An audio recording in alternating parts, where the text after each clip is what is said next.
ಮೊದಲಿಗೆ ಮುಖ್ಯವಾಗಿ ಇಡೀ ರಾಜ್ಯದಲ್ಲಿ ತಲ್ಲಣವನ್ನ ಸೃಷ್ಟಿ ಮಾಡಿರುವಂತಹ ವಿಚಾರ ಆಗಿರಬಹುದು. ಅದೇ ಈಗ ರಾಜ್ಯಪಾಲರು ಪ್ರಾಸಿಕ್ಯೂಷನ್ಗೆ ನೀಡಿರುವಂತಹ ವಿಚಾರ. ಈ ಮೂಡಾ ಹಗರಣ ವಿಚಾರ ಸಾಕಷ್ಟು ದಿನಗಳಿಂದಲೂ ಕೂಡ ಸಾಕಷ್ಟು ಸದ್ದು ಮಾಡ್ತಾ ಇದೆ, ಆರೋಪಗಳು ಕೇಳಿ ಬರ್ತಾ ಇದೆ, ಜೊತೆಗೆ ತನಿಖೆ ಆಗಬೇಕು ಅನ್ನುವಂಥ ವಿಚಾರಗಳು ಕೂಡ ಕೇಳಿ ಬರ್ತಾ ಇದೆ. ಈಗ ಸದ್ಯಕ್ಕೆ ಸಿಎಂ ಕುರ್ಚಿಗೆ ಕಂಟಕ ಬಂದಿದೆ ಅನ್ನುವಂಥ ವಿಚಾರ ಕೇಳಿ ಬರ್ತಾ ಇದೆ.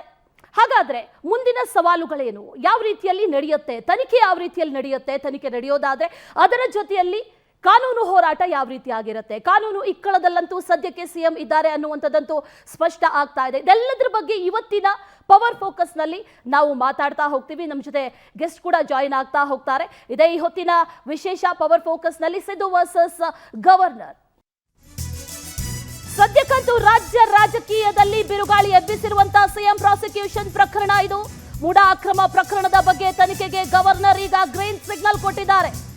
ಇದು ಸಾಕಷ್ಟು ಆಕ್ರೋಶಕ್ಕೂ ಕೂಡ ಕಾರಣ ಆಗ್ತಾ ಇದೆ. ಒಂದ್ ಕಡೆ ಅನುಮತಿ ನೀಡಿರುವ ರಾಜ್ಯಪಾಲ ತಾವರ್ ಚಂದ್ ಗೆಹ್ಲೋಟ್ ಸಿಎಂ ಕಳಂಕ ರಹಿತ ರಾಜಕೀಯಕ್ಕೆ ಮೂಡಾ ಹಗರಣದ ಕಪ್ಪು ಚುಕ್ಕಿಯನ್ನ ಈಗ ಇಟ್ಟಂತಾಗಿದೆ.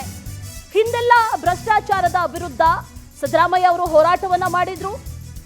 ಈಗ ತಮ್ಮದೇ ವಿರುದ್ಧ ಈ ಆರೋಪ ಕೇಳಿ ಬಂದಿದೆ. ಸಿಎಂ ಅವರಿಗೆ ನೈತಿಕತೆಯ ಪ್ರಶ್ನೆ ಕೂಡ ಹೌದು, ಅದರ ಜೊತೆಯಲ್ಲಿ ರಾಜೀನಾಮೆಯನ್ನ ನೀಡಬೇಕು ಅನ್ನುವಂತ ಮಾತನ್ನ ಕೂಡ ವಿರೋಧ ಪಕ್ಷದವರು ಮಾಡ್ತಾ ಇರೋದ್ರಿಂದ ಸಾಕಷ್ಟು ಪ್ರಶ್ನೆಗಳು ಕೂಡ ಕಾಡ್ತಾ ಇದೆ. ಸದ್ಯಕ್ಕಂತೂ ರಾಜ್ಯ ರಾಜಕೀಯದಲ್ಲಿ ಬಿರುಗಾಳಿಯನ್ನು ಎಬ್ಬಿಸಿರುವಂತಹ ಪ್ರಕರಣ ಇದು. ಮೂಡಾ ಅಕ್ರಮ ಪ್ರಕರಣದ ಬಗ್ಗೆ ಈಗ ಪ್ರಾಸಿಕ್ಯೂಷನ್ಗೆ ಅನುಮತಿಯನ್ನ ನೀಡಿರೋದು ಒಂದು ಕಡೆಯಲ್ಲಿ ಸಾಕಷ್ಟು ಆಕ್ರೋಶಕ್ಕೆ ಕಾರಣ ಆಗ್ತಾ ಇದ್ರೆ, ಮತ್ತೊಂದು ಕಡೆಯಲ್ಲಿ ಯಾವ ಕಾರಣಕ್ಕಾಗಿ ಪ್ರಾಸಿಕ್ಯೂಷನ್ಗೆ ಕೊಡಬೇಕಾಯ್ತು ಅಥವಾ ಕೊಟ್ಟಿದ್ದೇನೆ ಅನ್ನೋದ್ರ ಬಗ್ಗೆಯೂ ಕೂಡ ರಾಜ್ಯಪಾಲರು ಮಾತಾಡಿದ್ದಾರೆ. ಇದೆಲ್ಲ ವಿಚಾರಗಳು ಒಂದು ಕಡೆ. ಮತ್ತೊಂದು ಕಡೆಯಲ್ಲಿ ಈ 50-60 ವರ್ಷಗಳ ಅವಧಿಯಲ್ಲಿ ಯಾವುದೇ ರೀತಿಯ ಕಪ್ಪು ಚುಕ್ಕೆ ಇಲ್ಲದೆ, ಯಾವುದೇ ರೀತಿಯ ಒಂದು ಬ್ಲ್ಯಾಕ್ ಸ್ಪಾಟ್ ಇಲ್ಲದೆ ಅಥವಾ ಯಾವುದೇ ರೀತಿಯ ಕಳಂಕ ಇಲ್ಲದೆ ರಾಜಕೀಯವನ್ನ ಮಾಡಿದಂತ ಸಿದ್ದರಾಮಯ್ಯನವರಿಗೆ ಈಗ ನಿಜಕ್ಕೂ ಕೂಡ ಇದು ಒಂದು ರೀತಿಯಲ್ಲಿ ಬಹಳ ದೊಡ್ಡ ಪ್ರಶ್ನೆ. ಜೊತೆಗೆ ಅದರ ಜೊತೆಯಲ್ಲಿ ಸಾಕಷ್ಟು ವಿಚಾರಗಳನ್ನ ಎಲ್ಲೊಂದು ಕಡೆ ಬ್ಯಾಲೆನ್ಸ್ ಮಾಡುವಂತ ರೀತಿಯಲ್ಲೂ ಕೂಡ ಈಗ ಪ್ರಶ್ನೆ ಎದುರಾಗಿದೆ. ಅದನ್ನು ಯಾವ ರೀತಿಯಲ್ಲಿ ಬ್ಯಾಲೆನ್ಸ್ ಮಾಡ್ತಾರೆ ಅಥವಾ ಈ ಕಾನೂನು ಹೋರಾಟ ಯಾವ ರೀತಿಯಾಗಿ ನಡೆಯುತ್ತೆ ಅನ್ನುವಂತ ಪ್ರಶ್ನೆ ಒಂದು ಕಡೆ. ಮತ್ತೊಂದು ಕಡೆಯಲ್ಲಿ ಗವರ್ನರ್ ತನಿಖೆಗೆ ಆದೇಶವನ್ನ ನೀಡಿರೋದ್ರಿಂದ ಇದು ಕೂಡ ಸಾಕಷ್ಟು ಆಕ್ರೋಶಕ್ಕೂ ಕೂಡ ಕಾರಣ ಆಗ್ತಾ ಇದೆ. ಸಿಎಂ ಮೇಲಿನ ಪ್ರಾಸಿಕ್ಯೂಷನ್ಗೆ ಕಾಂಗ್ರೆಸ್ ಪಕ್ಷದಲ್ಲಿ ಭಾರಿ ಆಕ್ರೋಶ ಕೇಳಿ ಬರ್ತಾ ಇದೆ. ಅನೇಕ ಕಡೆಗಳಲ್ಲಿ ಪ್ರತಿಭಟನೆಗಳನ್ನ ಕೂಡ ನಡೆಸಲಾಗ್ತಾ ಇದೆ. ಯಾವುದೇ ಕಾರಣಕ್ಕೂ ಕೂಡ ಸಿಎಂ ರಾಜೀನಾಮೆ ಇಲ್ಲ ಅಂತ ಕಾಂಗ್ರೆಸ್ ಹೇಳಿದೆ. ಕಾಂಗ್ರೆಸ್ ಹೈಕಮಾಂಡ್ ಸಹ ಸಿದ್ದರಾಮಯ್ಯ ಪರ ನಿಂತು ಬೆಂಬಲವನ್ನ ಕೂಡ ನೀಡಿರೋದು. ಎಲ್ಲರೂ ಕೂಡ ಒಂದೇ ಧ್ವನಿಯಲ್ಲಿ ಬೆಂಬಲವನ್ನ ವ್ಯಕ್ತಪಡಿಸ್ತಾ ಇದ್ದಾರೆ. ಪ್ರಾಸಿಕ್ಯೂಷನ್ ಬೆನ್ನಲ್ಲೇ ಡಿಸಿಎಂ ನೇತೃತ್ವದಲ್ಲಿ ಸಚಿವರು ಸುದ್ದಿಗೋಷ್ಠಿಯನ್ನ ಕೂಡ ನಡೆಸಿದ್ರು. ಸಿಎಂ ಸಿದ್ದರಾಮಯ್ಯ ಅವರ ಪರವಾಗಿ ಎಲ್ಲಾ ಸಚಿವರು, ಶಾಸಕರು ಕೂಡ ನಿಂತಿದ್ದಾರೆ. ಸದ್ಯಕ್ಕೆ ತನ್ನ ವಿರುದ್ಧ ಅತಿ ದೊಡ್ಡ ಷಡ್ಯಂತ್ರ ಅಂತ ಸಿದ್ದರಾಮಯ್ಯ ಕಿಡಿಯನ್ನ ಕೂಡ ಕಾರಿದ್ದಾರೆ. ಅನೇಕ ಸಚಿವರಾಗಿರ್ಬೋದು, ಶಾಸಕರಾಗಿರ್ಬೋದು, ಎಲ್ಲರೂ ಕೂಡ ಒಮ್ಮತದಿಂದ ಸಿಎಂ ಪರವಾಗಿ ಸಿಎಂ ಬೆನ್ನಿಗೆ ನಿಂತಿದ್ದಾರೆ. ಇನ್ನು ಅನೇಕರು ಮಾತಾಡಿದ್ದಾರೆ ಕೂಡ, ಸಚಿವರು ಮಾತಾಡಿದ್ರು, ಶಾಸಕರು ಮಾತಾಡಿದ್ರು, ಖುದ್ದು ಸಿಎಂ ಹಾಗೂ ಡಿಸಿಎಂ ಕೂಡ ಮಾತಾಡಿದ್ರು. ಏನೇನು ಹೇಳಿದ್ದಾರೆ ಸಿಎಂ, ಡಿಸಿಎಂ, ಕೃಷ್ಣ ಬೈರೇಗೌಡರು ಕೂಡ ಮಾತಾಡಿದ್ದಾರೆ. ಈ ಸಂದರ್ಭದಲ್ಲಿ ಅವ್ರು ಏನ್ ಹೇಳಿದ್ರು ಈ ಸಂದರ್ಭದಲ್ಲಿ ಒಮ್ಮೆ ನೋಡ್ಕೊಂಡ್ ಬರೋಣ. High-command is with me. The entire cabinet is with me. The government is with me. All MLAs are with me. All Congress MLAs are with me. MLCs are with me. All Lok Sabha, Rajya Sabha MLAs are with me. ನಾವು ರಾಜೀನಾಮೆ ಕೊಡ್ತಕ್ಕಂತ ಯಾವುದೇ ತಪ್ಪನ್ನು ಮಾಡಿಲ್ಲ.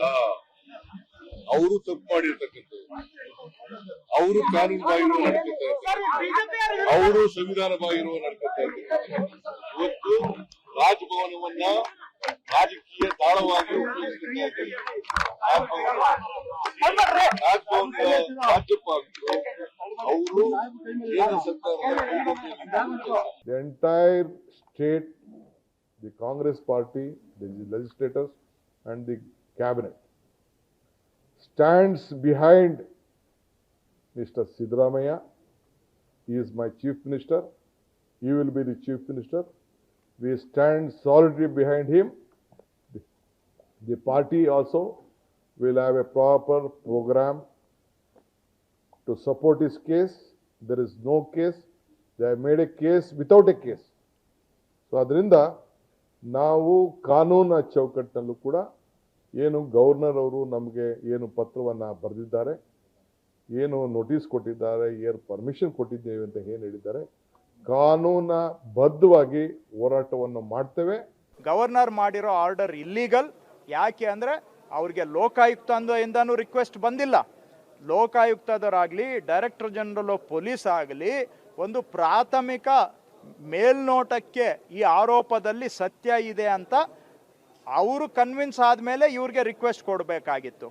ಆದರೆ ಇವತ್ತು ಯಾರೂ ಕೂಡ ಪೊಲೀಸಿಂದ ಇವ್ರಿಗೆ ರೆಫರೆನ್ಸು ಬಂದಿಲ್ಲ, ಲೋಕಾಯುಕ್ತದಿಂದ ಬಂದಿಲ್ಲ, ಯಾವ ಕೋರ್ಟಿಂದನೂ ಇವ್ರಿಗೆ ರೆಫರೆನ್ಸ್ ಬಂದಿಲ್ಲ. ಇವರು ಗವರ್ನರು ಇವರೇ ಮಾಡಿರುವಂತಹದ್ದು. ಸೊ ಇದು ಕೇವಲ BJPಯವರು ನಮ್ಮ ಚುನಾಯಿತ ಸರ್ಕಾರ, ಕರ್ನಾಟಕದ ಜನಗಳ ಸರ್ಕಾರವನ್ನು ಬುಡಮೇಲು ಮಾಡ್ತಕ್ಕಂಥ ಪ್ರಯತ್ನ. ಹಾಗಾಗಿ ಇದು ಇಲ್ಲೀಗಲ್ಲು. ಇದನ್ನು ನಾವು ಫೈಟ್ ಮಾಡ್ತೇವೆ, ನಾವೇನು ತಲೆ ಕೆಡಿಸ್ಕೊಂಡಿಲ್ಲ. ಸಿಎಂ ಸಿದ್ದರಾಮಯ್ಯ ರಾಜೀನಾಮೆ ವಿಚಾರಕ್ಕೆ ಸಂಬಂಧಪಟ್ಟಂತೆ ಪ್ರತಿಪಕ್ಷ ನಾಯಕರು ಆಗ್ರಹವನ್ನ ಮಾಡ್ತಾ ಇದ್ದಾರೆ. ಮೂಡಾ ತನಿಖೆಗೆ ಆದೇಶ ಹಿನ್ನೆಲೆ ಸಿಎಂ ರಿಸೈನ್ಗೆ ವಿಪಕ್ಷಗಳು ಒತ್ತಾಯವನ್ನ ಕೂಡ ಮಾಡ್ತಾ ಇದೆ. ಪಾರದರ್ಶಕ ತನಿಖೆ ನಡೆಸಬೇಕು, ಹಾಗಾಗಿ ಸಿಎಂ ರಾಜೀನಾಮೆಯನ್ನ ಕೊಡಬೇಕು ಅನ್ನೋದು ಆಗ್ರಹ. ಈಗ ನೈತಿಕತೆ ಬಗ್ಗೆ ಮಾತಾಡುವವರು ಆರೋಪ ಬಂದಾಗ ಅದನ್ನು ಎದುರಿಸಲಿ. ಬಿಜೆಪಿ ರಾಜ್ಯಾಧ್ಯಕ್ಷ ವಿಜಯೇಂದ್ರ ಸೇರಿ ಮಾಜಿ ಸಚಿವರು ಕೂಡ ಈಗ ಒತ್ತಾಯವನ್ನ ಮಾಡಿದ್ದಾರೆ. ಹಿಂದೆ ಏನೆಲ್ಲ ಮಾತಾಡಿದ್ರಿ ನೆನಪಿಸ್ಕೊಳ್ಳಿ ಅಂತ ರಮೇಶ್ ಜಾರಕಿಹೊಳಿ ಹೇಳಿದ್ದಾರೆ. ಇನ್ನು ಸಿದ್ದರಾಮಯ್ಯ ರಿಸೈನ್ ಮಾಡಿದ್ರೆ ಕಾಂಗ್ರೆಸ್ ಪಕ್ಷಕ್ಕೆ ಉಳಿಗಾಲ ಇಲ್ಲ. ಡಿಕೆ ಶಿವಕುಮಾರ್ ಅವರು ಸಿಎಂ ಆದ್ರೆ 2 ದಿನ ಕೂಡ ಸರ್ಕಾರ ನಿಲ್ಲಲ್ಲ, ಸರ್ಕಾರ ಪತನ ಆಗತ್ತೆ ಅಂದಿದ್ದಾರೆ ರಮೇಶ್ ಜಾರಕಿಹೊಳಿ.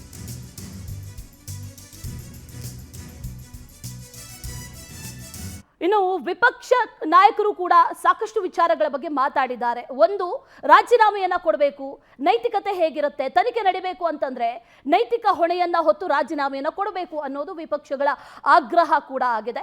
ಹಾಗಾದ್ರೆ ಒಂದಷ್ಟು ವಿಪಕ್ಷ ನಾಯಕರು ಮಾತಾಡಿದ್ದಾರೆ. ಅರಗ ಜ್ಞಾನೇಂದ್ರ ಆಗಿರ್ಬೋದು, ಜೊತೆಗೆ ರಮೇಶ್ ಜಾರಕಿಹೊಳಿ ಆಗಿರ್ಬೋದು, ಇವರೆಲ್ಲರೂ ಕೂಡ ಮಾತಾಡಿದ್ರು. ಏನ್ ಹೇಳಿದ್ರು ಈ ಸಂದರ್ಭದಲ್ಲಿ ಬನ್ನಿ ನೋಡೋಣ. ಜಮೀನ್ ಅವರ ಆ ದಲಿತರ ಜಮೀನು, ಅವ್ರೇನು ₹1 ದಲಿತರಿಗೆ ಜಮೀನ್ ಅಲಾಟ್ ಆಗಿತ್ತು, ಅದನ್ನ 5 ಲಕ್ಷಕ್ಕೆ ತಗೊಂಡು 5 ಲಕ್ಷದಿಂದ ಸ್ವತಃ ಸಿದ್ದರಾಮಯ್ಯನವರೇ ಹೇಳೋ ರೀತಿ 62 ಕೋಟಿ ಹೆಂಗಾಗೋಗುತ್ತೆ. ಸರ್ಕಾರದ ಜಮೀನನ್ನ ₹1 ತಗೊಂಡಿದ್ದಾರೆ. ಆದ್ಮೇಲೆ ಅದು 5 ಲಕ್ಷ ಆಗಿದೆ. 5 ಲಕ್ಷ ಇದ್ದಿದ್ದು 62 ಕೋಟಿ ಹೆಂಗಾಗುತ್ತೆ. ಮತ್ತು ಪದೇ ಇಲ್ಲಿ ಪ್ರತಿಯೊಂದು ಹಂತದಲ್ಲಿ ಕೂಡ ಸಿದ್ದರಾಮಯ್ಯನವರ ಹಸ್ತಕ್ಷೇಪ ಸ್ಪಷ್ಟವಾಗಿ ಕಾಣ್ತಾ ಇದೆ. ರಾಜಕಾರಣದಲ್ಲಿ ದೊಡ್ಡ ಅನಾಹುತ ಆಗ್ತದೆ. ಅಕಸ್ಮಾತ್ ಏನಾರೋ ಒಬ್ಬ CD ಶಿವನಂತರ ಬಂದು ಮುಖ್ಯಮಂತ್ರಿ ಆಗ್ಬಿಟ್ರೆ ರಾಜ್ಯದ ಅಂತ ಏನ್ ಮಾಡ್ತದ ಅದೋ ಗತಿಗೆ ಹೋಗ್ತದೆ. ಯಾಕೆ ಬಹಳ ಮಹಾನುಭಾವರು ಕಟ್ಟಿದಂತ ನಮ್ಮ ಕರ್ನಾಟಕ ರಾಜ್ಯ. ಏನಾರ ಮುಖ್ಯಮಂತ್ರಿ ರಾಜೀನಾಮೆ ಕೊಟ್ಟ ನಂತರ ಮುಂದಿನ ಹಂತ ಬಹಳ ಕರ್ನಾಟಕ ರಾಜ್ಯದಲ್ಲಿ ಜನರು ಎಲ್ಲ ಪ್ರಮುಖ ರಾಜಕೀಯ ಪಕ್ಷ ಬಹಳ ವಿಚಾರ ಮಾಡುವಂತ ಸನ್ನಿವೇಶ ಇದೆ. ದೊಡ್ಡ ಅನಾಹುತ ಆಗಿದೆ. ಅದರಲ್ಲಿ ನಮ್ಮ ಪಕ್ಷದವರು, ರಾಜ್ಯದ ನಾಯಕರು, ರಾಷ್ಟ್ರೀಯ ನಾಯಕರು ಒಂದು ವಿಚಾರ ಮಾಡಿ ಅಪಾದಿತರಾಗಿರ್ತಕ್ಕಂಥ ಮುಖ್ಯಮಂತ್ರಿ ಸಿದ್ದರಾಮಯ್ಯನವರ ಬಗ್ಗೆ ಪ್ರಾಸಿಕ್ಯೂಷನ್ಗೆ ಇವತ್ತು ರಾಜ್ಯಪಾಲರು ಅನುಮತಿಯನ್ನ ಕೊಟ್ಟಿದ್ದಾರೆ. ಇದನ್ನ ನಾನು ಸ್ವಾಗತಿಸ್ತೇನೆ. ಕಾರಣ ಇಷ್ಟೇನೆ, ಯಾರು ಕತೆ ಕಟ್ಟಿ ರಾಜಕಾರಣಕ್ಕೋಸ್ಕರ ಇದು ಮಾಡಿರ್ತಕ್ಕಂಥದ್ದು ಅಂತ ಹೇಳಿ ಏನು ಕಾಂಗ್ರೆಸ್ನವ್ರು ಹೇಳ್ತಾ ಇದ್ದಾರೆ, ಖಂಡಿತವಾಗ ಆ ರೀತಿ ಇಲ್ಲ. ಸಿದ್ದರಾಮಯ್ಯನವರನ್ನ ಆ ರೀತಿ ಸಮರ್ಥನೆ ಮಾಡಲಿಕ್ಕೆ ಬರೋದಿಲ್ಲ. ಯಾಕಂದ್ರೆ ದಾಖಲಾತಿ ಸಹಿತ ಸಿಕ್ಕಾಕೊಂಡಿದ್ದಾರೆ ಅವರು. ಸಿಎಂ ಪ್ರಾಸಿಕ್ಯೂಷನ್ ವಿರುದ್ಧ ಆಕ್ರೋಶ ಕೇಳಿ ಬರ್ತಾ ಇದೆ. ಈಗ ರಾಜ್ಯದ ಹಲವು ಕಡೆಗಳಲ್ಲಿ, ಬೇರೆ ಬೇರೆ ಕಡೆಗಳಲ್ಲಿ ಬೆಂಬಲಿಗರಿಂದ ಪ್ರತಿಭಟನೆಯನ್ನ ಕೂಡ ನಡೆಸಲಾಗ್ತಾ ಇದೆ. ಮೈಸೂರಿನಲ್ಲಿ ಕೋರ್ಟ್ ಮುಂದೆಯೇ ಪ್ರತಿಭಟಿಸಿ ಕಿಡಿಕಾರಿದ್ದಾರೆ. ಹಿಂದುಳಿದ ವರ್ಗಗಳ ಮುಖಂಡರಿಂದ ಬಿಜೆಪಿ ವಿರುದ್ಧ ಆಕ್ರೋಶವನ್ನ ವ್ಯಕ್ತಪಡಿಸಲಾಗ್ತಾ ಇದೆ. ಅನೇಕ ಕಡೆಗಳಲ್ಲಿ ಪ್ರತಿಭಟನೆ, ಘೋಷಣೆಗಳು ಕೇಳಿ ಬರ್ತಾ ಇದೆ. ರಾಜ್ಯಪಾಲರ ಕಚೇರಿಯ ದುರ್ಬಳಕೆ ಅಂತ ಕೇಂದ್ರದ ವಿರುದ್ಧ ಕಿಡಿಕಾರ್ತಾ ಇದ್ದಾರೆ. ಮಂಡ್ಯ, ದಾವಣಗೆರೆ, ಯಾದಗಿರಿ ಸೇರಿ ರಾಜ್ಯದ ಹಲವು ಕಡೆಗಳಲ್ಲಿ ಪ್ರೊಟೆಸ್ಟ್ ನಡೆಸಲಾಗ್ತಾ ಇದೆ. ಸಿಎಂ ಸಿದ್ದರಾಮಯ್ಯ ಅವರ ವಿರುದ್ಧ ಈಗ ಪ್ರಾಸಿಕ್ಯೂಷನ್ಗೆ ಅನುಮತಿಯನ್ನ ನೀಡಿರುವಂತಹ ವಿಚಾರಕ್ಕೆ ಸಂಬಂಧಪಟ್ಟಂತೆ ಸಾಕಷ್ಟು ಕಡೆಗಳಲ್ಲಿ ಪ್ರತಿಭಟನೆಯ ಜ್ವಾಲೆ, ಪ್ರತಿಭಟನೆಯ ಕಿಡಿ ಈಗಾಗಲೇ ಹೊತ್ತಿಕೊಂಡಿದೆ. ಅದರ ನಿಟ್ಟಿನಲ್ಲಿ ಸಾಕಷ್ಟು ಕಡೆಗಳಲ್ಲಿ ಪ್ರತಿಭಟನೆಯನ್ನ ಮಾಡಲಾಗ್ತಾ ಇದೆ. ಸಿಎಂ ಬೆಂಬಲಿಗರಾಗಿರ್ಬೋದು, ಅದರ ಜೊತೆಯಲ್ಲಿ ಕಾರ್ಯಕರ್ತರಾಗಿರ್ಬೋದು, ಇವರೆಲ್ಲರೂ ಕೂಡ ಪ್ರತಿಭಟನೆಯನ್ನ ಮಾಡ್ತಾ ಇದ್ದಾರೆ. ಅನೇಕ ಕಡೆಗಳ ಪ್ರತಿಭಟನೆಯ ವಿಜುವಲ್ಸ್ ಅನ್ನ ಗಮನಿಸ್ತಾ ಇದ್ದೀವಿ. ಮೈಸೂರು, ಮಂಡ್ಯ, ದಾವಣಗೆರೆ, ಯಾದಗಿರಿ ಅನೇಕ ಕಡೆಗಳಲ್ಲಿ ಪ್ರತಿಭಟನೆಯ ಕಾವು ಈಗ ಜೋರಾಗಿದೆ.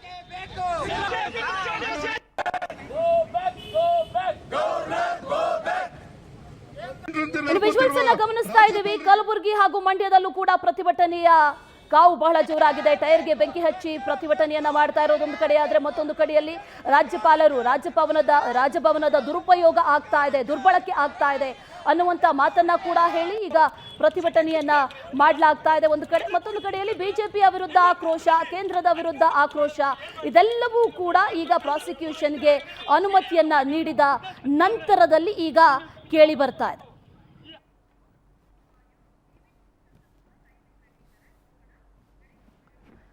ಇದೆಲ್ಲ ವಿಚಾರಗಳ ಬಗ್ಗೆ ಮಾತಾಡ್ತಾ ಹೋಗೋಣ. ಇವತ್ತಿನ ಪವರ್ ಫೋಕಸ್ನಲ್ಲಿ ಸಾಕಷ್ಟು ವಿಚಾರಗಳಿದೆ ಮಾತಾಡುವಂಥದ್ದು. ಪ್ರಾಸಿಕ್ಯೂಷನ್ಗೆ ಅನುಮತಿ ನೀಡಿದ ನಂತರದಲ್ಲಿ ಮುಂದೇನು, ಹಾಗಾದ್ರೆ ಕೊಟ್ಟಿದ್ದಾದ್ರೂ ಯಾಕೆ, ಇದ್ರ ಬಗ್ಗೆ ಏನೇನು ಹೇಳ್ತಾರೆ, ಇದೆಲ್ಲದ್ರ ಬಗ್ಗೆ ಕೂಡ ಮಾತಾಡ್ತಾ ಹೋಗೋಣ. ನಮ್ಮ ಸ್ಟುಡಿಯೋದಲ್ಲಿ ಕಾಂಗ್ರೆಸ್ ವಕ್ತಾರರಾದಂತಹ ನಟರಾಜ್ ಗೌಡ್ರು ಜಾಯ್ನ್ ಆಗಿದ್ದಾರೆ. ನಟರಾಜ್ ಗೌಡ್ರೆ, ಕಾರ್ಯಕ್ರಮಕ್ಕೆ ಸ್ವಾಗತ. ನಮಸ್ತೆ. ಇನ್ನು ಬಿಜೆಪಿ ವಕ್ತಾರರಾಗಿರುವಂತಹ ಅಶ್ವಿನಿ ಶಂಕರ್ ಕೂಡ ನಮ್ಮ ಜೊತೆ ಕಾರ್ಯಕ್ರಮದಲ್ಲಿ ಜಾಯ್ನ್ ಆಗಿದ್ದಾರೆ. ಅಶ್ವಿನಿ ಅವರೇ, ನಿಮಗೂ ಕೂಡ ಕಾರ್ಯಕ್ರಮಕ್ಕೆ ಸ್ವಾಗತ. ಹಾಗೆ ಹಿರಿಯ ಪತ್ರಕರ್ತರಾಗಿರುವಂತಹ BV ಶಿವಶಂಕರ್ ಕೂಡ ನಮ್ಮ ಜೊತೆ ಕಾರ್ಯಕ್ರಮದಲ್ಲಿ ಜಾಯ್ನ್ ಆಗಿದ್ದಾರೆ. ಶಿವಶಂಕರ್ ಅವರೇ, ನಿಮಗೂ ಕೂಡ ಕಾರ್ಯಕ್ರಮಕ್ಕೆ ಸ್ವಾಗತ. ನಮಸ್ತೆ. ಫಸ್ಟ್ ನಾನು ಶುರು ಮಾಡೋದು ಐ ಥಿಂಕ್ ಕಾಂಗ್ರೆಸ್ ವಕ್ತಾರರಿಂದ, ಯಾಕಂದ್ರೆ ನಿಮ್ಮ ರೆಸ್ಪಾನ್ಸ್ ಬಹಳ ಮುಖ್ಯ ಆಗುತ್ತೆ. ಈಗಾಗಲೇ ಸಾಕಷ್ಟು ಆಕ್ರೋಶಗಳನ್ನ ಗಮನಿಸ್ತಾ ಇದ್ದೀವಿ, ಸಾಕಷ್ಟು ವಿಚಾರಗಳು ಕೂಡ ಕೇಳಿ ಬರ್ತಾ ಇದೆ. What is your first reaction? ಪ್ರಾಸಿಕ್ಯೂಷನ್ಗೆ ಕೊಡ್ತಾರೆ ಅನ್ನೋದನ್ನ ನಿರೀಕ್ಷೆ ಅಂತೂ ಮಾಡಿದ್ರಿ, ಆದ್ರೆ ಇಷ್ಟು ಬೇಗ ಕೊಡ್ತಾರೆ ಅಥವಾ ಕೊಟ್ಟಿದ್ದೇ ಸರಿ ಇಲ್ಲ ಅನ್ನುವಂತ ಮಾತುಗಳು ಕೇಳಿ ಬರ್ತಾ ಇದೆ. What is your first reaction address? Governor ತಮ್ಮ ಸಂವಿಧಾನಿಕ ಹುದ್ದೆಯ ದುರುಪಯೋಗ ಮಾಡಿಕೊಂಡಿದ್ದಾರೆ. ತಮಗೆ ಸಂವಿಧಾನವನ್ನು ಎತ್ತಿಡಬೇಕಾದಂಥ ಅವಕಾಶವನ್ನು ಅವರು ಹಾಳುಗೆಡವಿದ್ದಾರೆ. ಬಿಜೆಪಿದು ಒತ್ತಡ ಇರ್ಬೋದು, ಅವ್ರಿಗೆ ನಾಗಪುರದ ಒತ್ತಡ ಇರ್ಬೋದು, ಆದರೆ ಆ ಒತ್ತಡವನ್ನು ಮೀರಿ ಸಂವಿಧಾನವೇ ಪರಮೋಚ್ಚ ಅಂತ ತಿಳ್ಕೊಂಡು ಕೆಲಸ ಮಾಡಬೇಕಾಗತ್ತೆ. ರೈಟ್. ನೀವು ಈ ಪ್ರಾಸಿಕ್ಯೂಷನ್ ಯಾವಾಗ ಕೊಡಕ್ಕೆ ಬರಬೇಕಾಗತ್ತೆ ಅಂದರೆ, ನಿಮಗೆ ಯಾವ್ದಾದ್ರು FIR ಆಗಿದೆ, ಯಾವ್ದಾದ್ರು ತನಿಖಾ ಸಂಸ್ಥೆ, ಅದು ಲೋಕಾಯುಕ್ತ ಆಗ್ಬೋದು, ACB ಆಗ್ಬೋದು, ಪೊಲೀಸ್ ಆಗ್ಬೋದು, CBI ಆಗ್ಬೋದು, ಯಾರು ತನಿಖಾ ಸಂಸ್ಥೆ ಒಂದು FIR ಮಾಡಿದೆ, ಈ ಆರೋಪಿ ನನಗೆ ಒಂದು ಪ್ರತಿಕ್ರಿಯೆ ಕೊಡ್ತಾ ಇಲ್ಲ, ಸ್ಪಂದಿಸ್ತಾ ಇಲ್ಲ, ಅದಕ್ಕೆ ಪ್ರಾಸಿಕ್ಯೂಷನ್ ಮಾಡಲಿಕ್ಕೆ ಅನುಮತಿಯನ್ನು ಕೊಡಿ ಅಂತ ಹೇಳಿ ಗವರ್ನರ್ ಮುಖಾಂತರ ಅರ್ಜಿ ಹಾಕೋದು ಅದು ಸಹಜವಾಗಿದೆ. ಆದರೆ ಇಲ್ಲಿ ಅರ್ಜಿ ಹಾಕಿರೋರು ಯಾರು? ಯಾವ್ದಾದ್ರು ಲೋಕಾಯುಕ್ತ ಹಾಕಿದೆಯಾ, ಇಲ್ಲ ಯಾವ್ದಾದ್ರು ತನಿಖಾ ಸಂಸ್ಥೆ ಹಾಕಿದೆಯಾ? ಇಲ್ಲ. ಯಾರು ತಾನೇ ಫ್ರಾಡು ಅಂತ ಹೇಳ್ಕೊಂಡು ಆತನ ಮೇಲೆ ಯಾರ ಮೇಲೆ ದೂರಿದ್ದಾವೆ, ಯಾರನ್ನ ಬ್ಲಾಕ್ ಮೇಲರ್ ಅಂತ ಹೇಳಿ ಜನಸಾಮಾನ್ಯರು ಮಾತಾಡ್ತಾರೆ, ಆತನ ಒಂದು ಪತ್ರದ ಮೇಲೆ ಗವರ್ನರ್ ಇಮಿಡಿಯೇಟ್ ಆಗಿ ಆ ಪತ್ರವನ್ನು ಓದದೆ ಒಂದು ನೋಟಿಸ್ ಕೊಡ್ತಾರೆ. ನಾವು ಉತ್ತರವನ್ನು ಕೊಟ್ಟಿದ್ದೀವಿ, ಅಲ್ಲಿ ಸರ್ಕಾರ ಉತ್ತರ ಕೊಟ್ಟಿದೆ. ಆದಾಗ್ಯೂ ಕೂಡ ಇದೆಲ್ಲವನ್ನು ಮೀರಿ ಇವತ್ತು ಪ್ರಾಸಿಕ್ಯೂಷನ್ಗೆ ಅನುಮತಿ ಅಂತ ಕೊಡ್ತಾರೆ ಅಂದರೆ, ಇದಕ್ಕಿಂತಹ ಸರ್ಕಾರ ಈ ದುರುಪಯೋಗ, ಗವರ್ನರ್ ಆಫೀಸನ್ನು ದುರುಪಯೋಗ ಮಾಡ್ಕೊಳ್ಳೋದ್ರೊಳಗೆ ಬಿಜೆಪಿಯವರು ಇದಕ್ಕಿಂತ ದೊಡ್ಡ ತಪ್ಪು ಮಾಡಲಿಕ್ಕೆ ಸಾಧ್ಯನೇ ಇಲ್ಲ. ಏನಾದ್ರು ಈಗ ಯಡಿಯೂರಪ್ಪನವ್ರ ಕಿವಿಯಲ್ಲಿ ಕೇಸ್ ಇತ್ತು, ಬಹಳ ಕೇಸ್ಗಳಿದ್ದು, ಲೋಕಾಯುಕ್ತ ಕೇಸ್ಗಳಿದ್ದು. ನಿಮ್ಗೆ ಆಕ್ರೋಶ ಅಂತೂ ಖಂಡಿತವಾಗ್ಲೂ ಇದೆ. ಇಲ್ಲ, ನಾವ್ ಹೇಳ್ತೀವಲ್ಲ, ಇದು ಕಾನೂನು ಬಾಹಿರ. ಗವರ್ನರು ಇಷ್ಟೊಂದು ಕೆಳಮಟ್ಟಕ್ಕೆ ಇಳಿದು ಬಿಜೆಪಿ ಕಾರ್ಯಕರ್ತರಿಗಿಂತ ಕೆಳಮಟ್ಟಕ್ಕೆ ಇಳಿಬಾರ್ದಾಗಿತ್ತು. ನಾವು ಒಂದು ಕಾನೂನು ಹೋರಾಟ ಆಗೇ ಆಗುತ್ತೆ. ನಾವು ಕೋರ್ಟ್ಗೆ ಹೋಗ್ತೀವಿ, ಮುಖ್ಯಮಂತ್ರಿ ಕೋರ್ಟ್ಗೆ ಹೋಗ್ತಾರೆ. ಅದು ರಾಜಕೀಯವಾಗಿ ನಾವು ಹೋರಾಟ ಮಾಡ್ತೀವಿ. ನಾವು ಗವರ್ನರ್ನ ವಾಪಸ್ ತಗೊಳ್ಳೋದು ಉತ್ತಮ ಅಂತ ಹೇಳ್ತೀವಿ. ರಾಷ್ಟ್ರಪತಿಗಳು ನಾವು ಅರ್ಜಿ ಬರಿತೀವಿ, ಈ ಗವರ್ನರ್ನ ವಾಪಸ್ ಕರ್ಕೊಳ್ಳಿ. ಇಂಥವ್ರು ನಾಲಾಯಕ್, ಸಂವಿಧಾನವನ್ನು ರಕ್ಷಣೆ ಮಾಡ್ಲಿಕ್ಕೆ ಇವ್ರು ನಾಲಾಯಕ್. ಇವ್ರು ಬೇಕಿದ್ರೆ ಬಿಜೆಪಿ ಕಚೇರಿಯಲ್ಲಿ ಕೆಲಸ ಮಾಡ್ಕೊಂಡಿರ್ಲಿ, ತೊಂದರೆ ಇಲ್ಲ. ಆದರೆ ಈ ರೀತಿಯಾಗಿ ಸಂವಿಧಾನಕ್ಕೆ ಅಪಮಾನ ಮಾಡೋದನ್ನ ನಾವು ಸಹಿಸಕ್ಕೆ ಸಾಧ್ಯ ಇಲ್ಲ. ಇದು ನಾವು ಕಡಾಖಂಡಿತವಾಗಿ ಹೇಳ್ತೀವಿ. ಎಸ್, ಅಶ್ವಿನಿ ಮೇಡಮ್, ನೀವೇನು ಹೇಳ್ತೀರಾ? ಸಂವಿಧಾನಕ್ಕೆ ಮಾಡಿರುವಂತಹ ಅಪಮಾನ, ಗವರ್ನರ್ ವಿರುದ್ಧವೂ ಕೂಡ ಸಾಕಷ್ಟು ಮಾತುಗಳು ಕೇಳಿ ಬರ್ತಾ ಇದೆ. What is your first reaction? ನೀವು ಪ್ರಾಸಿಕ್ಯೂಷನ್ಗೆ ಕೇಳಿಲ್ಲ ಅಂತ ಅಂದ್ರೂ ಕೂಡ ರಾಜೀನಾಮೆಗೆ ಬಹಳ ಒತ್ತಾಯಪೂರ್ವಕವಾಗಿ ಕೇಳಿದ್ರಿ, ಪ್ರತಿಭಟನೆಯನ್ನ ಕೂಡ ಮಾಡಿದ್ರಿ. What is your first reaction? ಈಗ ಪ್ರಾಸಿಕ್ಯೂಷನ್ ಕೊಟ್ಟಿದ್ದಾರೆ. ಇವತ್ತು ಕರ್ನಾಟಕದ ರಾಜ್ಯಪಾಲರು ಏನು ಮಾಡಿರೋ ಅಂಥದ್ದಿದೆ ಅಲ್ಲ, ಇದು ಕಾನೂನಾತ್ಮಕವಾಗಿ ಮತ್ತೆ ಸಂವಿಧಾನಾತ್ಮಕವಾಗಿ ಮಾಡಬೇಕಾಗಿರೋವಂಥದ್ದು ಅವರ ಕರ್ತವ್ಯ. ಹಾಗೂ ಅವರು ಸಮಯ ಪ್ರಜ್ಞೆಯಿಂದ ಇದನ್ನ ಮಾಡಿದ್ದಾರೆ. ಯಾಕೆ ಅಂತಂದ್ರೆ ಕರ್ನಾಟಕದಲ್ಲಿ ಇರೋವಂಥದ್ದು ಇವತ್ತು ಕಾಂಗ್ರೆಸ್ ಸಿದ್ದರಾಮಯ್ಯನವರ ನೇತೃತ್ವದಲ್ಲಿ ಇರುವಂಥದ್ದು ಒಂದು ಸ್ಕ್ಯಾಮ್, ಅತಿ ಭ್ರಷ್ಟ ಸರ್ಕಾರದ ಒಂದು ಹಡಗು. ಆ ಹಡಗಿನ ಕ್ಯಾಪ್ಟನ್ ಸಿದ್ದರಾಮಯ್ಯನವರು, ಆಯ್ತಾ? ಸದನದಲ್ಲಿ ಕೂಡ ಅವರೇ ಒಪ್ಕೊಂಡಿದ್ದಾರೆ 187 ಕೋಟಿ ಅಲ್ಲ ವಾಲ್ಮೀಕಿ ಹಗರಣದ್ದು, 79 ಕೋಟಿ ಹಗರಣ ಅಂತ. What is this ridiculous? So ಹಗರಣ ಆಗಿರೋದು ಅಂತ ಅದರಲ್ಲೂ ಅಲ್ಲೇ ಅವರೇ ಪ್ರೂವ್ ಮಾಡ್ಕೊಂಡ್ರು. ಆ್ಯಂಡ್ ಸದನದಲ್ಲಿ ಮುಡಾವಿಷ್ಯವಾಗಿ ನಮಗೆ ಅವಕಾಶ ಕೊಟ್ಟಿದ್ದಿದ್ರೆ ಚರ್ಚೆಗೆ, ಇಷ್ಟೆಲ್ಲ ತೀವ್ರತೆಯಲ್ಲಿ ನಾವು ಪಾದಯಾತ್ರೆ ಕೂಡ ಮಾಡೋ ನೆಸೆಸಿಟಿ ಇರಲಿಲ್ಲ, ಆಯ್ತಾ? ಇವತ್ತು ಸಿದ್ದರಾಮಯ್ಯನವರ ಅಸಲಿ ಬಣ್ಣ ಇವತ್ತು ಕಳಚಿ ಬಿದ್ದಿದೆ, ಮುಖವಾಡ ಕಳಚಿ ಬಿದ್ದಿದೆ, ಆಯ್ತಾ? ಸೊ ಇವತ್ತು ಕರ್ನಾಟಕದ ನಾಡಿನ ಸಮಸ್ತ ಜನರು ಅವರ ನೆಮ್ಮದಿಗೆ ಮತ್ತು ರಾಜ್ಯದ ಅಭಿವೃದ್ಧಿಗೆ ರಾಜ್ಯಪಾಲರು ಇವತ್ತು ಒಂದು ಮುನ್ನುಡಿಯನ್ನ, ನಾಂದಿಯನ್ನ ಬರೆದಿದ್ದಾರೆ ನನ್ನ ಪ್ರಕಾರ. ಇವತ್ತು ನಟರಾಜ್ ಗೌಡ್ರು ಹೇಳ್ತಾ ಇದ್ರು ಲೋಕಾಯುಕ್ತ ಅದು ಇದು ಅಂತ. ಲೋಕಾಯುಕ್ತದ ಬಗ್ಗೆ ಲೋಕಾಯುಕ್ತನ ನಡೆಸ್ಕೊಂಡಿರೋದ್ರ ಬಗ್ಗೆ ಹಿಂದೆ ನಾವು ನೋಡಿದ್ದೀವಿ ಯಾವ ರೀತಿ ಅಂತ.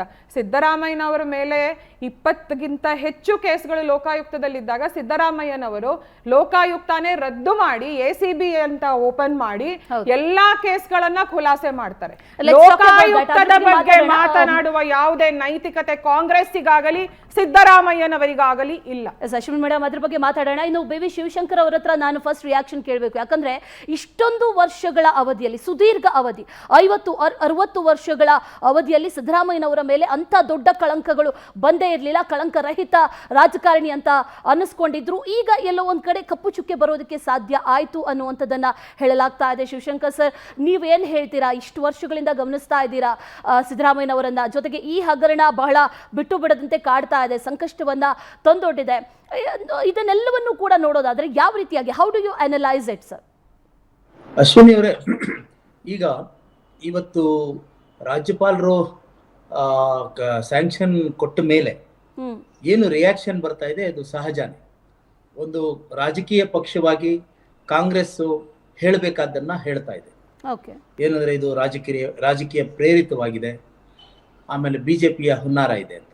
ಅಟ್ ದಿ ಸೇಮ್ ಟೈಮ್ ರಾಜಭವನ ಕೂಡ ಕೆಲವೊಂದು ಪ್ರಶ್ನೆಗಳಿಗೆ ಉತ್ತರ ಕೊಡಬೇಕಾಗತ್ತೆ. ಏನಂದ್ರೆ ಈಗ ಸಿದ್ದರಾಮಯ್ಯ ಅವ್ರ ಬಗ್ಗೆ ಒಂದು ಕಂಪ್ಲೇಂಟ್ ಇತ್ತು, ಅಂದ್ರೆ ಆರೋಪ ಇತ್ತು, ಅದಕ್ಕೆ ಸ್ಯಾಂಕ್ಷನ್ ಕೊಟ್ಟರು, ಕರೆಕ್ಟ್. ಆದ್ರೆ ಕಾಂಗ್ರೆಸ್ ಅವರು ಒಂದು ಪ್ರಶ್ನೆ ಕೇಳ್ತಾ ಇದ್ದಾರೆ. ಇದೇ ತರದ ಪೆಟಿಷನ್ಗಳು ಬಿಜೆಪಿ ಮಿನಿಸ್ಟರ್ಗಳಾಗಿದ್ದಂತಹ ಶಶಿಕಲಾ ಜೊಲ್ಲೆ ಅವ್ರ ಮೇಲೂ ಇತ್ತು, ಆಮೇಲೆ ನಿರಾಣಿ ಅವ್ರ ಮೇಲಿತ್ತು, ಆಮೇಲೆ ಕುಮಾರಸ್ವಾಮಿ ಅವ್ರ ಮೇಲೂ ಇತ್ತು.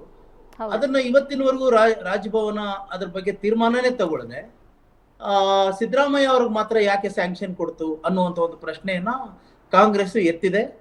ಅದು ಜೆನ್ಯೂನ್ ಆದಂತ ಪ್ರಶ್ನೆ ಅಂತ ನನಗನ್ಸುತ್ತೆ. ಅದು ರಾಜಭವನ ಅದಕ್ಕೆ ಉತ್ತರ ಕೊಡ್ಬೇಕು ಅಂತ ಸಂದರ್ಭ ಬಂದಾಗ. ಇಲ್ಲದೆ ಹೋದ್ರೆ ಜನಗಳಿಗೆ ಸಿಸ್ಟಮ್ ಮೇಲೆ ನಂಬಿಕೆ ಹೋಗುತ್ತೆ. ಸಿಸ್ಟಮ್ ಮೇಲೆ ನಂಬಿಕೆ ಬಹಳ ಮುಖ್ಯ. ಈಗ ಯಾಕಂದ್ರೆ ಕಾಂಗ್ರೆಸ್ನವರು ಅಷ್ಟೇ, ಬಿಜೆಪಿಯವರು ಅಷ್ಟೇ, ಅವ್ರ ಕೈನಲ್ಲಿ ಆಡಳಿತ ಇದೆ. ಅಂದ್ರೆ ಶಾಸಕಾಂಗ ಮತ್ತೆ ರಾಜ್ಯಾಂಗ ಎರಡು ಅವ್ರ ಕೈಯಲ್ಲಿ ಇರೋದ್ರಿಂದ ನ್ಯಾಯಾಂಗ 3ನೇ ಅಂಗ ಅದು. ಆಮೇಲೆ ನಮ್ದು 4ನೇ ಅಂಗ ಮಾಧ್ಯಮ. ಆದ್ರೆ ಇವರಿಬ್ರು ಈ ವ್ಯವಸ್ಥೆಯ ಮೇಲೆ ಜನಗಳಿಗೆ ನಂಬಿಕೆ ಬರೋ ಹಾಗೆ ನಡ್ಕೋಬೇಕಾಗತ್ತೆ. ಹಾಗಾಗಿ ರಾಜ್ಯಪಾಲರು ಕೂಡ ಇದ್ರ ಬಗ್ಗೆ ಅಂದ್ರೆ ಯಾವ ರೀತಿ ಜನಗಳಿಗೆ ಕನ್ವಿನ್ಸ್ ಮಾಡ್ತಾರೆ ಅನ್ನೋದು ಅವ್ರಿಗೆ ಬಿಟ್ಟಿದ್ದು. ಇನ್ನು ರಾಜಕೀಯವಾಗಿ ನೋಡೋದಾದ್ರೆ ಕಾಂಗ್ರೆಸ್ನವ್ರು ಹೇಳ್ತಾ ಇದ್ದಾರೆ, ಸರಿ, ಅದನ್ನ ನಾನು ಒಪ್ತೀನಿ. ಆದ್ರೆ ಒಂದು ನನಗೆ ಅರ್ಥ ಆಗದೆ ಇರೋದೇನು ಅಂತಂದ್ರೆ, ರಾಜ್ಯಪಾಲರು ಸ್ಯಾಂಕ್ಷನ್ ಕೊಟ್ಟ ಮೇಲೆ ರಾಜ್ಯಪಾಲರು ಸ್ಯಾಂಕ್ಷನ್ ಕೊಟ್ಟ ಮೇಲೆ ಪ್ರಾಸಿಕ್ಯೂಷನ್ ಆಗತ್ತೆ ಅಂತ ಅನ್ಕೊಳ್ಳಿ, ಯಾರೋ ಸಿದ್ದರಾಮಯ್ಯ ಅವ್ರ ವಿರುದ್ಧ.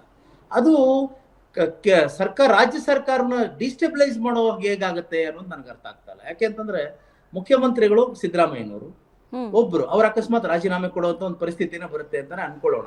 ಅವ್ರೊಬ್ರು ಹೋಗ್ಬಿಟ್ರೆ ಇವ್ರಿಗೆ 136 ಜನ MLA-ಗಳಿದಾರಲ್ಲ, ಸರ್ಕಾರ ಹೇಗ್ ಬೀಳುತ್ತೆ, ಸರ್ಕಾರ ಹೇಗೆ ಡಿಸ್ಟೆಬಿಲೈಸ್ ಆಗುತ್ತೆ ಅನ್ನೋದು ನನ್ಗೆ ಅರ್ಥ ಆಗ್ತಾ ಇಲ್ಲ. ಅದಕ್ಕೆ ಅವ್ರು ಉತ್ತರ ಕೊಡ್ಬೇಕು. ಯಾಕಾಗಾದ್ರೆ ನಿಮ್ಮಲ್ಲಿ ಒಗ್ಗಟ್ಟಿಲ್ವಾ? ಅಂದ್ರೆ ಒಬ್ರು CM ಅವ್ರ ಮೇಲೆ ಒಂದು ಆಪಾದನೆ ಬಂದ ಮೇಲೆ ನಿಮ್ಗೆ ನ್ಯಾಯಾಂಗ ಒಂದು ವ್ಯವಸ್ಥೆ ಇದೆ, ಅಂದ್ರೆ ಜುರಿಸ್ಪ್ರುಡೆನ್ಸ್ ಅಂತ ಇದೆ, ಅದು ಜಸ್ಟಿಸ್ ಅಂತ ಒಂದು ಲಾ ಆಫ್ ಜಸ್ಟಿಸ್ ಅಂತ, ಅದನ್ನ ನೀವು ಫಾಲೋ ಮಾಡ್ಬೇಕು ಅನ್ನೋದು ನಿಮಗೂ ನೀವು ಅದಕ್ಕೆ ನಿಮ್ಮ ಕಟ್ಟುಪಾಡು ಕೂಡ ಆಗಿರುತ್ತೆ, ಅದಕ್ಕೆ ನಿಮ್ಮ ಕರ್ತವ್ಯ ಕೂಡ. ಹಾಗಾಗಿ ಒಂದು ಹಂತ ಬಂದಾಗ ಅವ್ರು ರಿಸೈನ್ ಮಾಡ್ತಾರೆ ಅಂತ ಅನ್ಕೊಳ್ಳೋಣ, ಅಥವಾ ರಿಸೈನ್ ಮಾಡ್ದೇನೆ ಹೋರಾಟ ಮಾಡ್ತಾರೆ ಅಂತ ಅನ್ಕೊಳ್ಳೋಣ. ಹಾಗಾದ್ರೆ ಇದಕ್ಕೂ ಮತ್ತೆ ಸರ್ಕಾರದ ಸ್ಟೆಬಿಲಿಟಿಗೂ ಏನ್ ಸಂಬಂಧ ಅನ್ನೋದು ಒಂದು. ಮೂರನೇದಾಗಿ ಈಗ ಸಿದ್ದರಾಮಯ್ಯ ಅವ್ರ ವಿಚಾರ ಬಂದಾಗ ನೀವು ಹೇಳ್ತಾ ಇದ್ರಿ ಅವ್ರದ್ದು 40 ವರ್ಷದ ಜೀವನ, ಅಂದ್ರೆ ರಾಜಕೀಯ ಜೀವನ. ಅವರೇ ಹೇಳ್ಕೊಳ್ಳೋ ಹಾಗೆ 1984ನೇ ಇಸ್ವಿನಲ್ಲಿ ಮೊದಲನೇ ಸಾರಿ MLA ಆದ್ರು. ಅವರಷ್ಟು ಅದೃಷ್ಟವಂತ ರಾಜಕಾರಣಿ ಇನ್ನೊಬ್ಬ ಇಲ್ಲ.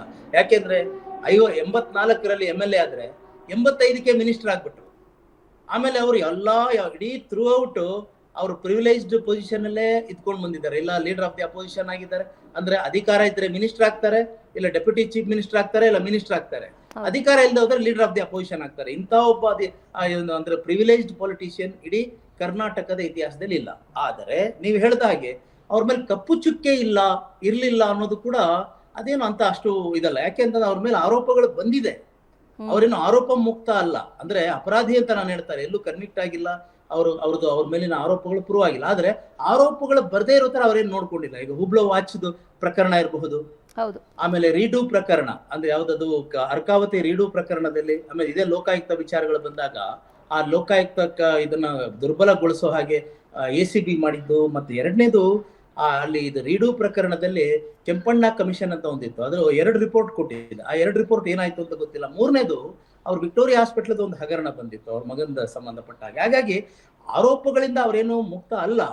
ಆದರೆ ಈಗ ಅವ್ರಿಗೆ ಒಂದು ಗೋಲ್ಡನ್ ಆಪರ್ಚುನಿಟಿ ಬಂದಿದೆ ಅಂತ ನಾನು ಅನ್ಕೊಳ್ತೀನಿ. ಇದು ಈಗ ರಾಜ್ಯಪಾಲರು ಪ್ರಾಸಿಕ್ಯೂಷನ್ ಕೊಟ್ಟಿರೋದು ಕಾಂಗ್ರೆಸ್ನವರು ಇದು ಒಂದು ಹಿನ್ನಡೆ ಅಂತ ತಿಳ್ಕೊಳ್ತಾ ಇದ್ದಾರೆ. ನನಗೆ ಅದೊಂದು ಆಪರ್ಚುನಿಟಿ ಅಂತ ನನ್ಗನ್ನಿಸ್ತದೆ. ಯಾಕೆಂದ್ರೆ ಸಿದ್ದರಾಮಯ್ಯ ಅವ್ರು ನಿಜವಾಗ್ಲೂ ಕ್ಲೀನ್ ಆಗಿದ್ರೆ, ನಿಜವಾಗ್ಲೂ ಭ್ರಷ್ಟಾಚಾರ ರಹಿತರಾಗಿದ್ರೆ, ಅವ್ರು ಭ್ರಷ್ಟಾಚಾರವನ್ನು ಮಾಡಿಲ್ಲ ಅಂದ್ರೆ ಇದನ್ನ ಪ್ರೂವ್ ಮಾಡ್ಕೊಳ್ಳೋದಿಕ್ಕೆ this is a greatest opportunity for him to come clean.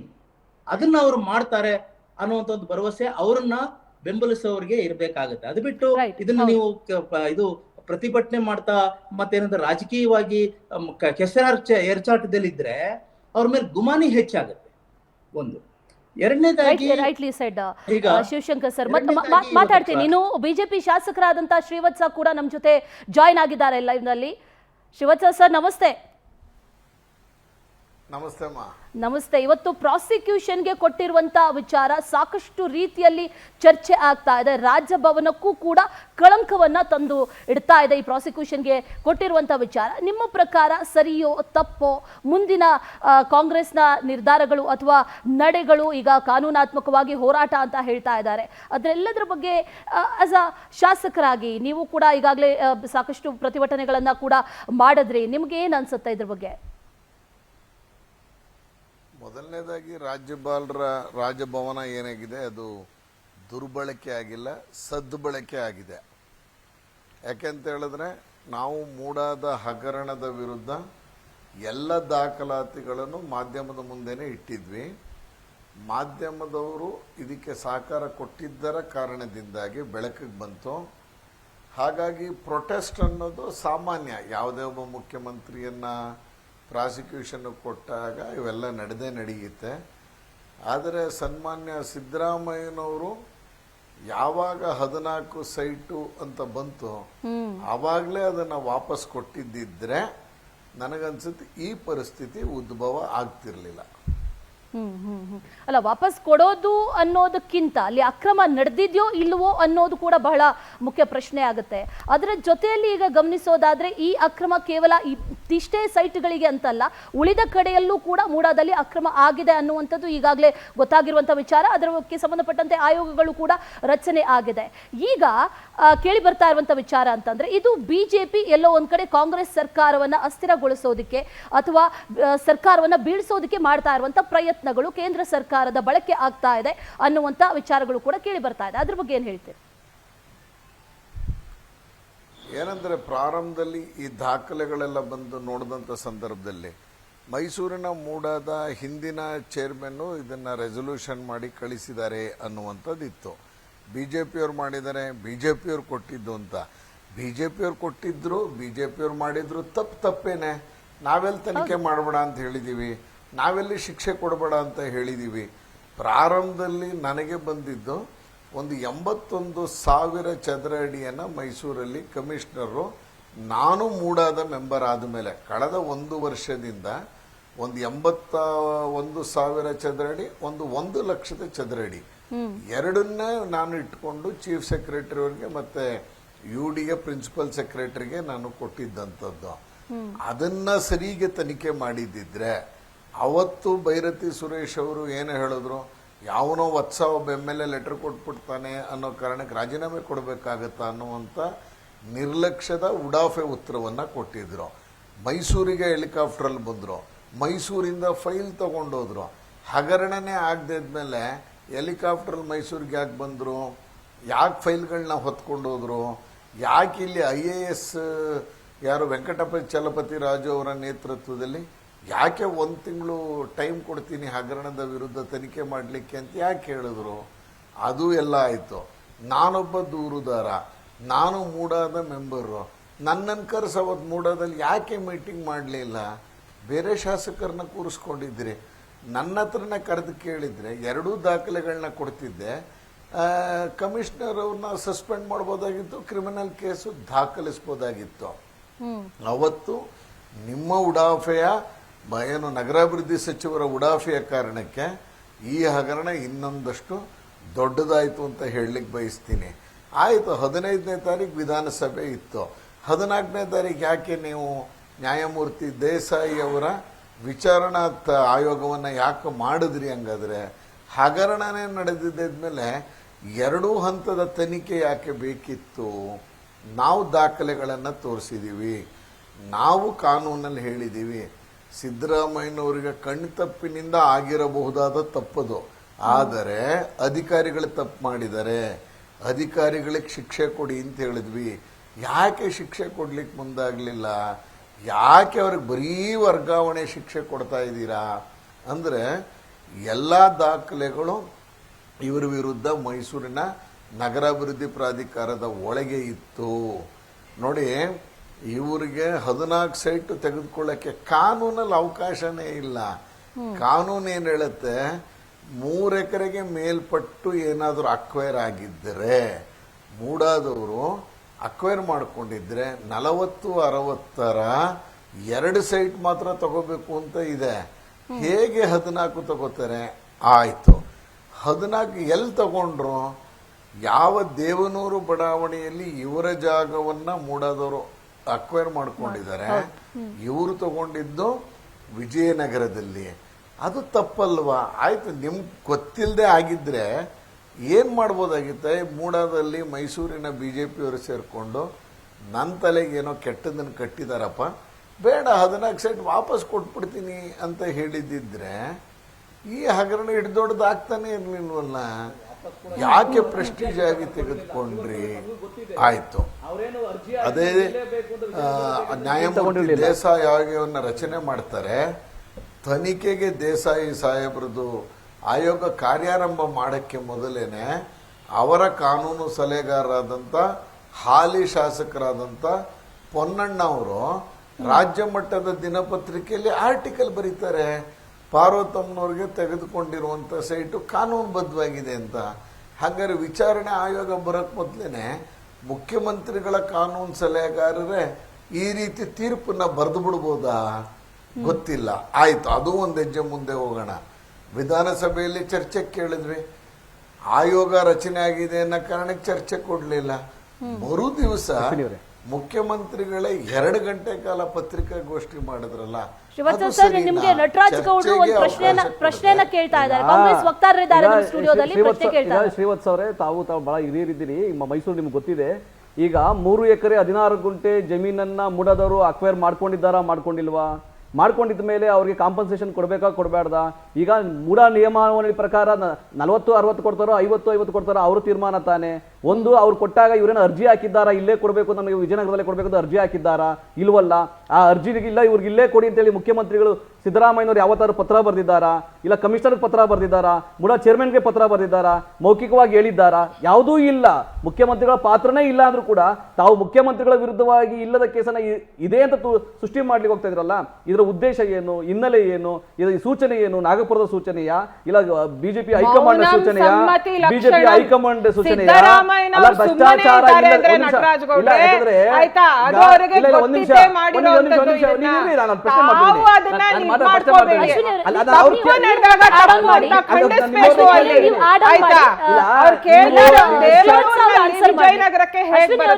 ಆಮೇಲೆ ಆಡ್ ಆನ್ ಮಾಡುವಿರಂತೆ ಶಿವತ್ ಅವರು ಆನ್ಸರ್ ಮಾಡ್ತಾ ಇದ್ದಾರೆ. ಇದು ತನಿಖೆ ಆಗ್ತಾ ಇರ್ತಕ್ಕಂಥದ್ದು ಸಿದ್ದರಾಮಯ್ಯನವರ ಕುಟುಂಬದವರು ತಗೊಂಡಿರೋ ಸೈಟ್ ಮೇಲಲ್ಲ. 2020ರಿಂದ 2023-24ವರೆಗೂ 1290 ಸೈಟ್ಗಳು ಹಂಚಿಕೆ ಆಗಿದ್ದಾವೆ, ಅದರೊಳಗೆ ಅಕ್ರಮಗಳಾಗಿದ್ದಾವೆ ಅಂತ ಸುದ್ದಿ ಬಂದಿದ ಮೇಲೆ ನಾವೇ ಅದನ್ನ ತನಿಖೆಗೆ ವಹಿಸಿದ್ದೇವೆ. ತನಿಖೆ ಆಗ್ತಾ ಇರ್ತಕ್ಕಂಥದ್ದು ಬೇರೆದು, ಸಿದ್ದರಾಮಯ್ಯನವರ ಕುಟುಂಬದವರಿಗೆ ಸೈಟ್ ಕೊಟ್ಟಿರೋ ತನಿಖೆ ಆಗ್ತಾ ಇಲ್ಲ, ಅದಕ್ಕೂ ಸಂಬಂಧ ಇಲ್ಲ.